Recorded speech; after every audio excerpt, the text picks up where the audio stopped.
चलिए, तो सबसे पहले तो हमें प्रोग्राम को समझना है कि प्रोग्राम में पूछा क्या गया है। तो एम्प्लॉय का नाम, उसकी सैलरी और उस सैलरी, बेसिक सैलरी के बेसिस पर टीए, डीए, एचआरए का हमें कैलकुलेशन करना है। सिर्फ इतना कर दिया गया है। ठीक है, तो हम यहाँ पर सबसे पहले तो ले लेते हैं टेक्स्ट बॉक्स। ठीक है, तो टेक्स्ट बॉक्स आप फॉर्म पर प्लेस करें।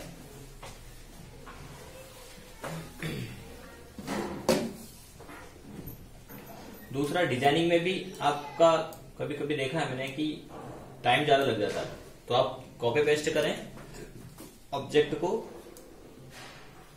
और पहले ही निर्धारित कर ले कि कितने ऑब्जेक्ट की हमें जरूरत है। जैसे नाम और सैलरी के लिए हो गया, फिर कॉपी पेस्ट करेंगे, टीएडीए के लिए हो गया, एचआरए और पीएफ के लिए हो गया।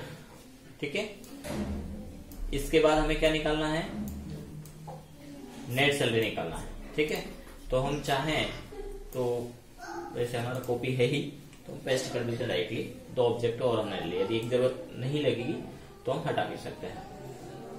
ठीक है, इसके बाद एक लेवल ले लेते हैं और इस लेवल पे हम लिख देते हैं एम्प्लॉय सैलरी या सैलरी स्टेटमेंट।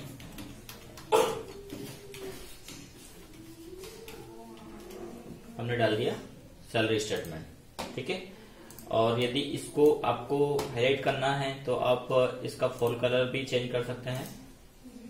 फॉन्ट कलर यानी फॉन्ट का कलर है, तो जो भी आप देना चाहें वो कलर यहाँ पर सिलेक्ट कर लेना। एग्जाम्पल के तौर पर हम बड़ा कलर दे देते हैं। और फॉन्ट का साइज बढ़ाना है तो फॉन्ट है ऑप्शन, यहाँ पर जाएं, बोल्ड करना है बोल्ड कर सकते हैं, और साइज इंक्रीमेंट करना है तो साइज सिलेक्ट करें। ठीक है, इसके बाद हम एक और लेबल ले लेते हैं और इन लेबल्स में हम इनके नाम निर्धारित कर देंगे।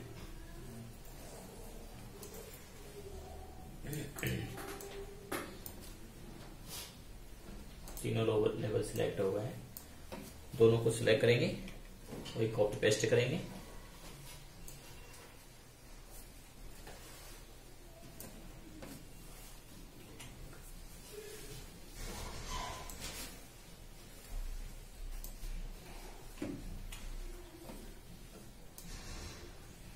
ठीक है, ये हमने दे दी। साथ ही साथ आप टेक्स्ट बॉक्स को चेक कर लें कि ये सिक्वेंशियली, क्योंकि हम जब वैल्यू देंगे तो टेक्स्ट बॉक्स 1 डॉट टेक्स्ट, फिर टेक्स्ट बॉक्स 2 ऐसे सिक्वेंशियल देते हैं। लेकिन यहाँ पर जब आप कॉपी पेस्ट करते हैं तो ये 1 हो गया, ये 2 हो गया, ये यहाँ पर 4 हो गया है ना। तो ये कॉपी पेस्ट जैसे आ जाता है।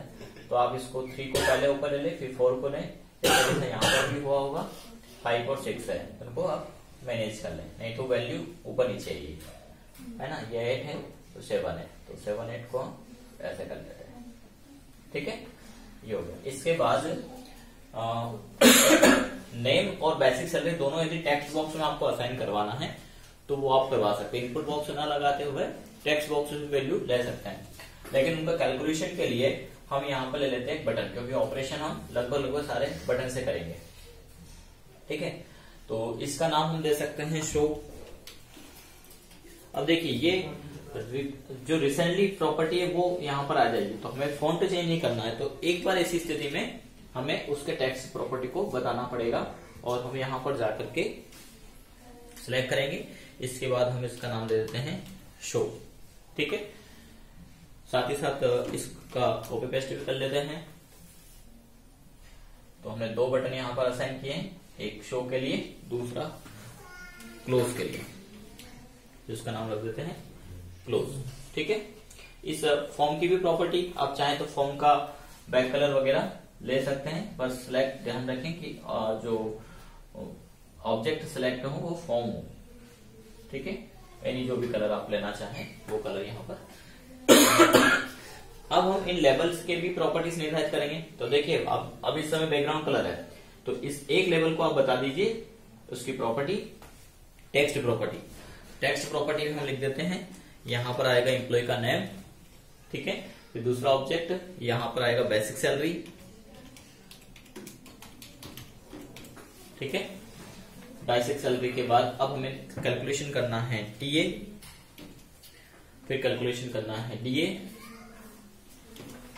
इसके बाद एचआरए और फिर कैलकुलेशन करना है पीएफ, ठीक है। इसके बाद नेट सैलरी,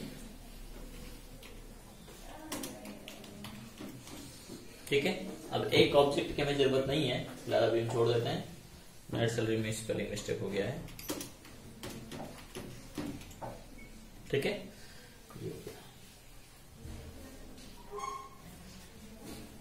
इसको चाहें तो हम डिलीट कर दें, ठीक, ये हो गया। अब कितने वेरिएबल की हमें आवश्यकता लगेगी, तो नेम के लिए तो नेम तो हम इसी में देंगे, इसको कहीं अभी फिलहाल स्टोर नहीं करवाना है। डेटाबेस होता है, अभी हम डेटाबेस की बात नहीं कर रहे हैं, अभी हम फ्रंट एंड डिजाइन FIT की बात कर रहे हैं, फ्रंट एंड टूल। तो नेम के लिए वेरिएबल की आवश्यकता नहीं, लेकिन बेसिक सैलरी की हमें वेरिएबल की आवश्यकता है, क्योंकि उस पर कैलकुलेशन होना है, ठीक है। आप चाहें तो नेम को भी किसी वेरिएबल में टेम्परेरी रूप से स्टोर करवा सकते हैं, है ना। तो 1 2 3 4 5 6 और 1 7 वेरिएबल की हमें आवश्यकता है। हम बटन पर कोड करेंगे, लेकिन प्राइवेट बटन पर हम डिक्लेयर करेंगे।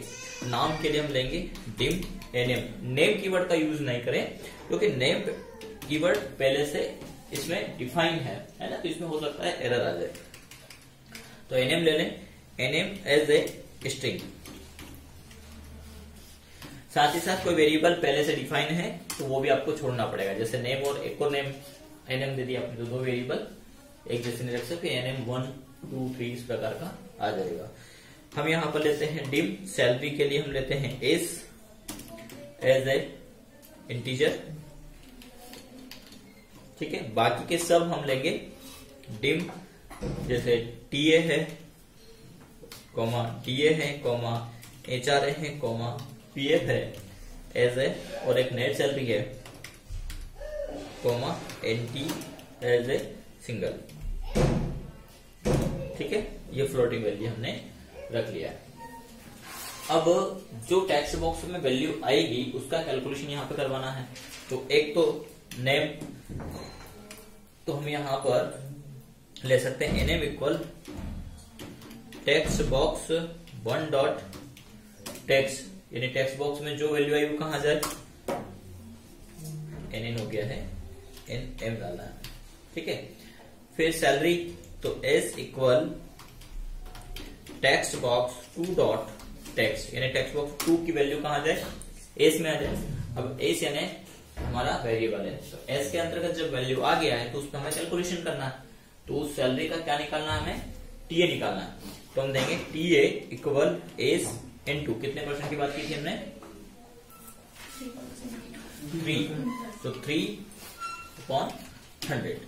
ये क्या निकल जाएगा, टीए निकल जाएगा। अब इस टीए को कहां शो कर दे, टेक्स्ट बॉक्स 3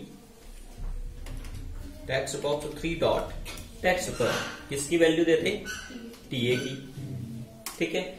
इसके बाद क्या निकालना है, डीए, तो डीए इक्वल किसका निकालना, सैलरी का, इनटू कितने परसेंट की बात हुई थी, 4/100। इसको कहां शो कर दे, तो हम देंगे text box 4 dot text equal क्या आ जाए उस पर, डीए आ जाए।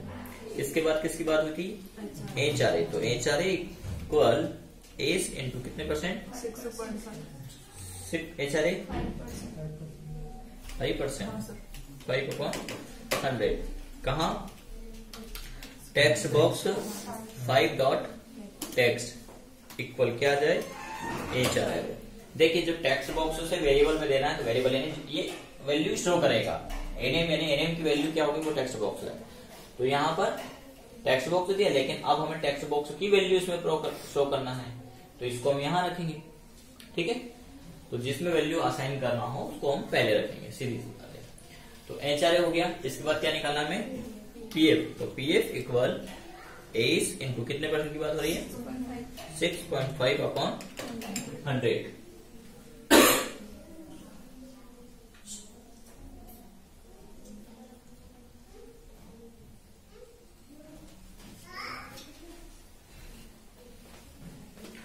यहां हम देंगे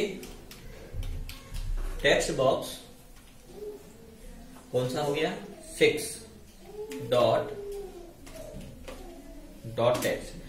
अच्छा, यहां पर जब आप कोडिंग कर रहे हैं और ऑटोमेटिक नहीं आया है वो, या इसमें अंडरलाइन आ रही है, इसका मतलब कि वो ऑब्जेक्ट एक्टिव कंट्रोल आपने लिया नहीं है और पहले आप ऑब्जेक्ट एक्टिव कंट्रोल को फॉर्म पर देख लें और नहीं है तो उसको प्लेस करें, तभी जाकर के डॉट नेट ऑटोमेटिक आ जाएगा। यानी रिलेटेड उसकी प्रॉपर्टीज जो है, जो उसकी लोड इवेंट है या उससे जो एग्जीक्यूशन होना है वो सब ऑटोमेटिक आना चाहिए। ठीक है, तो हम यहाँ पे देंगे पीएफ। अब हमें क्या करना है, कैलकुलेशन करना है, नेट सैलरी निकालना है। तो नेट सैलरी निकालने के लिए हम देंगे एनटी इक्वल सैलरी में प्लस होगा, क्या होगा, टीए प्लस होगा, प्लस डीए होगा, प्लस एचआरए होगा और माइनस क्या हो जाएगा, पीएफ होगा। इसको कहां प्रिंट करवाना है, text box 7 dot text equal क्या आ जाए, नेट सैलरी। ठीक है, और हमारा जो क्लोज बटन है इस पे तो हम क्या लिखेंगे, ओनली एन ENT। अब हम प्रोग्राम को रन कर सकते हैं। नेम देंगे, फिर हम सैलरी देंगे, माना कि सैलरी 5,700 रुपए। शो को क्लिक करते ही टीए, डीए, एचआरए, पीएफ और नेट सैलरी आ जाएगी, है ना। ये कैलकुलेशन लगभग वापस उतना ही हो गया, तो 13 रुपए कुछ बचा, 370 तो उसी में चला गया। टीए डीए मिलने का कोई मतलब नहीं, पीएफ में सब खत्म हो गया। 6,000 कुछ कवर करके 5,700 की सैलरी कवर करके 6,013 रुपए तक ही पहुंच पाया मामला। ठीक है, जैसे आप क्लोज करेंगे प्रोग्राम बंद हो जाएगा। ठीक, ये डिजाइनिंग और फिर इसकी कोडिंग। हमारे चैनल को सब्सक्राइब करना ना भूलें, साथ ही साथ लाइक और शेयर अवश्य करें।